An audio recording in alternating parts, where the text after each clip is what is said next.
당화혈색소는 중요한 지표입니다. 단순히 혈당이 한순간에 얼마나 높았는지가 아니라 몸이 계속해서 높은 혈당에 얼마나 오래 노출되는지를 알려주는 지표이기 때문입니다. 당화혈색 수치가 올라간 것은 그만큼 합병증 위험도 올라갑니다. 당뇨병 진단이나 합병증 예방을 위해 반드시 체크해야 할 핵심 수치입니다. 당화혈색소를 낮추는 방법에 대해서 궁금하신 분들 많은데요. 당화혈색소 낮추려면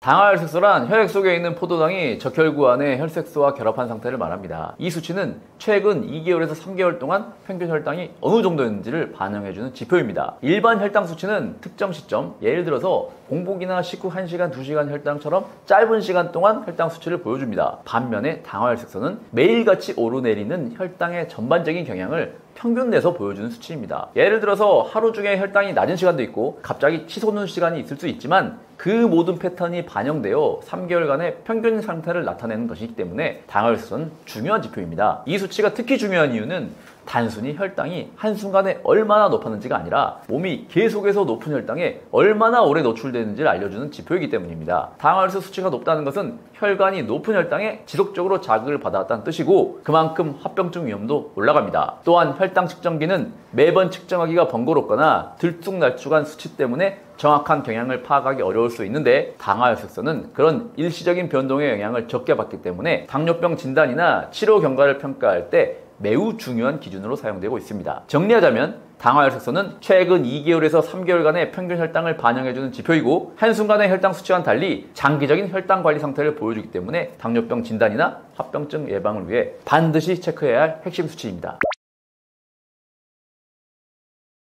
당화혈색 수치가 높다는 것은 최근 2, 3개월 동안 평균 혈당이 계속 높았다는 의미입니다. 즉, 일시적인 혈당 상승이 아니라 몸 전체가 오랜 시간 고혈당에 노출되어 있었고 그만큼 혈관이나 세포나 신경 이런 기관들의 부담이 누적되어 있다는 신호라고 볼 수 있습니다. 보통 당화혈색 수치가 5.6% 이하면 정상 범위로 판단합니다. 5.7에서 6.4 사이는 당뇨병 전 단계로 분류되는데 이 시기에는 인슐린 저항성이 이미 시작된 상태이기 때문에 생활 습관을 개선하지 않으면 당뇨로 진행될 가능성이 매우 높습니다. 6.5% 이상이면 당뇨병 진단 기준에 해당됩니다. 이 수치부터는 고혈당 자체도 문제지만 장기적으로 합병증이 생길 가능성이 높아지기 때문에 보다 적극적인 치료와 관리가 필요합니다. 만약 당화혈색소가 8%가 넘는다면 평균 혈당이 180 이상이라는 뜻이고 이미 혈당 조절이 잘 되지 않고 있다는 말입니다. 이 수치가 9% 넘는다면 그때는 그건 고위험군으로 분류되고 눈이나 신장이나 신경 같은 곳에 합병증이 이미 진행 중일 가능성도 높습니다. 결국 당화혈색 수치는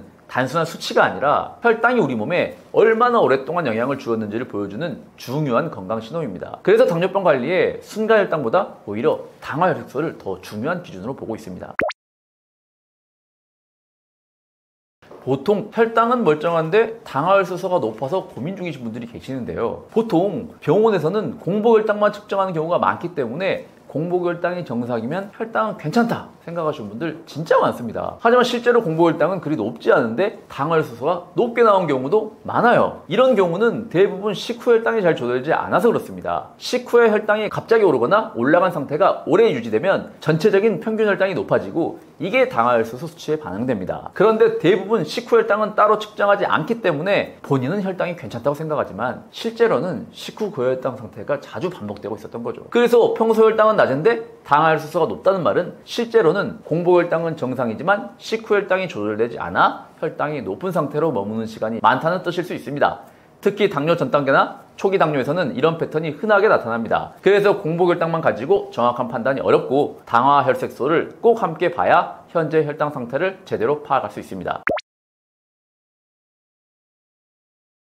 당화혈색소를 낮추는 방법에 대해서 궁금하신 분들 많은데요. 당화혈색소 낮추려면 혈당 스파이크가 발생하지 않아야 되고요. 혈당 스파이크가 발생하지 않으려면 혈당 블로킹이 필요합니다. 혈당 블로킹 4가지 방패를 간략하게 소개해드리자면 첫 번째는 식사 순서를 바꿔드세요. 채소, 단백질, 마지막에 탄수화물 순으로 거꾸로 먹는 식사법은 포만감을 빨리 느끼게 해서 과식을 막고 식후 혈당 상승도 완만하게 해줍니다. 두 번째, 수면 건강을 지키고 스트레스를 관리하세요. 잠이 부족하면 인슐린 저항성이 심해지고 야식 충동도 강해집니다. 특히 잠들고 처음 3시간 동안 깊은 수면이 중요하니까 수면 위생 챙기는 거 필요하고요. 또 스트레스가 많으면 혈당 조절 잘 안 됩니다. 하루에 10분 정도 짧은 명상이나 깊은 심호흡만으로도 뇌의 피로를 줄이고 자율신경 균형을 회복하는 데 도움이 됩니다. 세 번째, 운동은 길게 할 수 없다면 조금씩이라도 자주 하는 게 중요합니다. 매번 30분씩 하지 않아도 괜찮습니다. 식후에 10분에서 15분씩 짧게 걷는 것만으로도 혈당이 훨씬 잘 조절됩니다. 네 번째는 영양제를 활용할 수 있습니다. 제가 당뇨 기본 조합으로 알려드리고 있는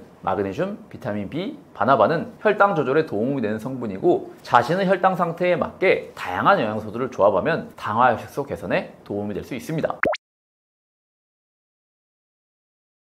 당화혈색소가 일시적으로 좋아졌다고 해서 방심하면 안 되는 이유는 당화혈색소가 높아졌다는 것은 이미 혈당 조절 능력에 문제가 시작되었음을 의미하기 때문입니다. 열심히 식단 조절을 해서 혈당 스파이크가 발생하지 않도록 음식 조절을 하면 당화혈색소가 떨어집니다. 하지만 이게 당뇨가 완전히 역행했단 말은 아니에요. 예를 들어 한 끼 탄수화물을 120g씩 먹던 사람의 식후 최고 혈당이 200까지 올라갔다 해볼게요. 이걸 인지한 다음 바로 잡고자 한 번 먹을 때 탄수화물 섭취량은 60g으로 줄였더니 식후 최고 혈당이 160으로 안정적으로 유지가 됩니다. 몸이 60g의 탄수화물 처리할 수 있는 거죠. 그럼 혈당이 높게 유지되는 시간이 줄어들기 때문에 3달간 꾸준히 이런 식사를 지속하면 당연히 당화혈색소가 낮아집니다. 그런데 이때 좀 좋아졌다고 다시 예전처럼 120g 먹으면 어떻게 될까요? 혈당이 다시 200까지 올라가고 이렇게 지속하다 보면 당화혈색소 다시 올라갑니다. 혈당과의 싸움은 단기전이 아니라 장기전입니다. 잠깐 한번 이겼다고 끝나는 싸움이 아니라 생활 전체를 조정해 나가는 과정이기 때문에 한번 수치 좋아졌다고 방심하기보다는 그 상태를 계속 유지할 수 있도록 꾸준하게 관리하는 게 핵심입니다.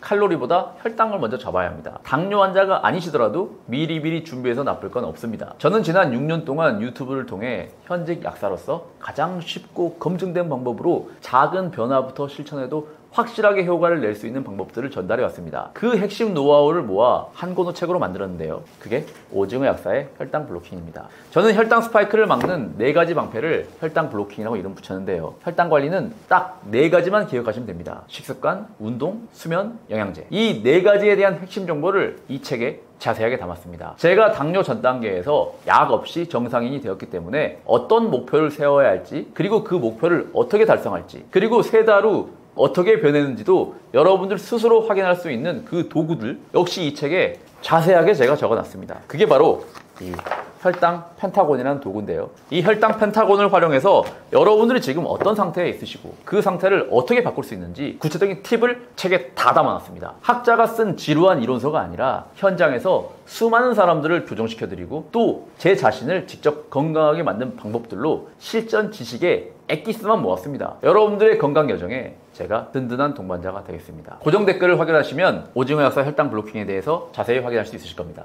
감사합니다.